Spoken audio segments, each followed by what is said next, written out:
Selamat datang kembali. Hari ini kita mau langsung bahas satu konsep penting banget nih dari Alex Hormozi. Ini soal membangun bisnis yang tahan banting lah di 2025 nanti. Buat Anda yang lagi mikirin mulai atau kembangin bisnis, ini intinya banget.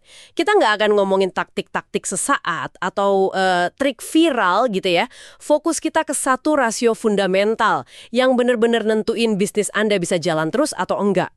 Misi kita kali ini, biar paham kenapa model bisnis Anda, cara Anda dapat duitnya gitu, itu jauh lebih penting dari metode pemasaran yang lagi ngetren aja.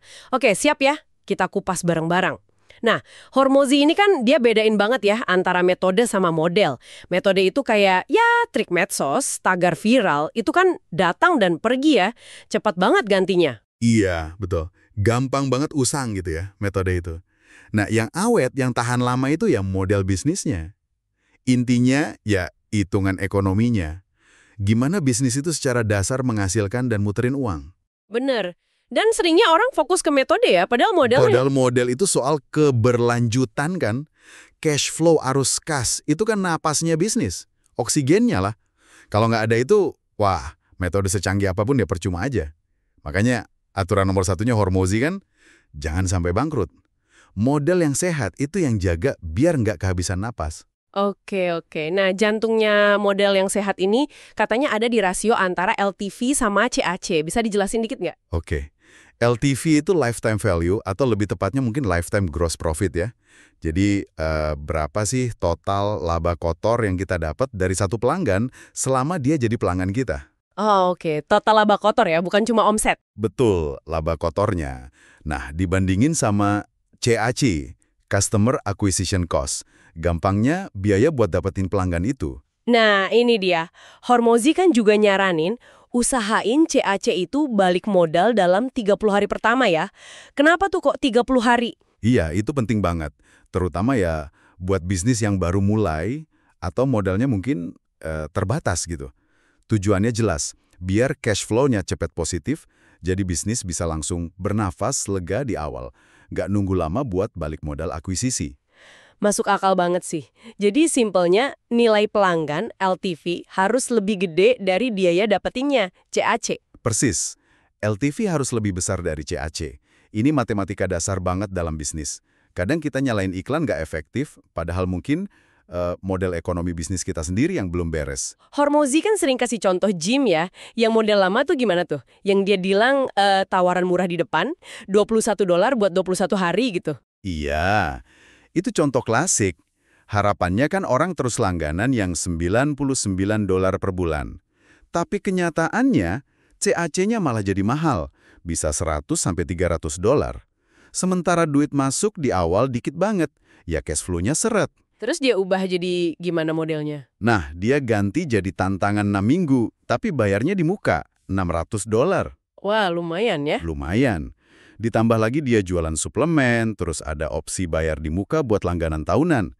Jadi, dalam 30 hari pertama, dia bisa dapat sekitar $1.000 per pelanggan. Padahal CAC-nya? Nah, CAC-nya justru bisa tetap rendah, sekitar 100 atau kurang. Kenapa? Karena penawaran $600 di muka itu ternyata jauh lebih menarik buat target pasarnya dia. Jadi konversinya bagus. Wow, beda banget ya hasilnya. Jadi LTV awalnya langsung tinggi gitu. Banget. Dan ini efeknya gede loh.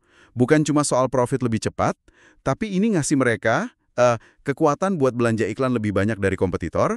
Mereka jadi bisa beli semua perhatian di pasar, bisa dominasi iklan. Kenapa? Ya karena hitungan ekonomi bisnisnya lebih kuat. Oke, jadi rasio idealnya LTV banding CAC itu berapa sih? Ada patokannya nggak? Hormozi kasih gambaran kasar sih. Kalau semua udah otomatis, mungkin minimal 3:1 lah. Jadi LTV 3 kali lipat CAC. Tapi, kalau banyak proses manual, misalnya marketingnya, salesnya, atau customer service-nya butuh banyak orang, ya rasionya harus lebih tinggi lagi. Bisa 6:1, bahkan mungkin 12:1 atau lebih. Kenapa tuh butuh margin lebih gede kalau banyak manualnya? Ya karena gini, waktu bisnisnya makin gede, scale up gitu, biasanya biaya-biaya ikutan naik. Biaya iklan mungkin naik karena kita nyasar pasar yang lebih dingin, yang belum kenal kita. Terus rekrut orang sales baru, training mereka, itu kan butuh waktu dan duit ya, sebelum mereka benar-benar hasilin. Ah, Iya. Butuh bantalan ya. Betul. Model ekonomi yang kuat itu ngasih bantalan kas buat ngelewatin masa-masa kurang efisien pas lagi tumbuh itu. Oke, paham. Terus gimana dong caranya biar rasio ini makin bagus? Kita mulai dari naikin LTV dulu deh. Naikin LTV ya cara paling jelas, naikin harga jual. Atau turunin biaya pokok produksinya, HPP-nya. Selain itu, Bisa juga tawarin upsell, jadi jual produk yang lebih mahal, lebih lengkap. Atau kebalikannya, downsell. Kalau orang nggak jadi beli yang mahal, tawarin alternatif yang lebih murah, biar nggak kehilangan penjualan sama sekali. oke. Ada lagi? Bisa juga tawarin opsi cicilan atau pembiayaan. Ubah termin pembayaran biar duit masuk lebih cepat. Atau lakukan cross-sell, jual produk lain yang melengkapi produk utama. Banyak caranya sih. Sip. Nah, kalau buat nurunin CAC gimana? Biaya akuisisinya nih. Nurunin CAC, kuncinya seringkali bukan di nyari media iklan paling murah aja sih, tapi lebih ke perbaiki penawarannya. Bikin penawaran yang susah ditolak gitu. Jadi offernya ya? Iya, offernya. Terus, materi iklannya dibikin lebih menarik, lebih relevan, kualitas dan kuantitasnya ditingkatin. Optimalkan juga konversi di tiap langkah. Landing page-nya, email follow-up, skrip jualannya. Baru deh cari channel iklan yang lebih efisien, tapi hati-hati. Jangan sampai kualitas leads-nya malah turun drastis. Nah, ini poin penting kayaknya. Fokusnya bukan cuma ngejar CAC murah ya. Bukan. Fokusnya di rasio LTV banding CAC-nya itu. Karena gini, bisnis yang CAC-nya $500, tapi LTV-nya $5.000, itu kan rasio 10:1. Jauh lebih sehat ya. Jauh lebih sehat. Dan potensi tumbuhnya lebih cepat daripada bisnis yang CAC-nya mungkin cuma $200, tapi LTV-nya cuma $1.000. Rasionya kan cuma 5:1. Jadi, jangan takut bayar mahal buat dapetin pelanggan, asalkan nilai jangka panjang pelanggan itu emang jauh lebih tinggi. Oke, jadi kesimpulannya nih buat teman-teman yang dengerin.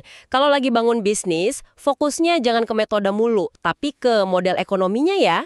Pastiin Anda tahu LTV pelanggan Anda berapa, CAC-nya berapa, dan usahain balik modal CAC dalam 30 hari.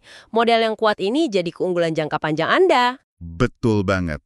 Dan intinya, Hormozi itu kita harus benar-benar ngerti angka-angka di bisnis kita sendiri. Jangan cuma ikut-ikutan. Nah, ini mungkin jadi pertanyaan penting buat Anda renungkan nih.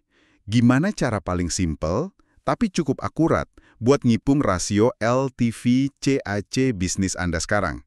Dan kalau udah tahu angkanya, satu aja perubahan spesifik di model bisnis Anda, bukan cuma metode marketing ya, yang bisa Anda coba tes minggu depan buat naikin rasio itu.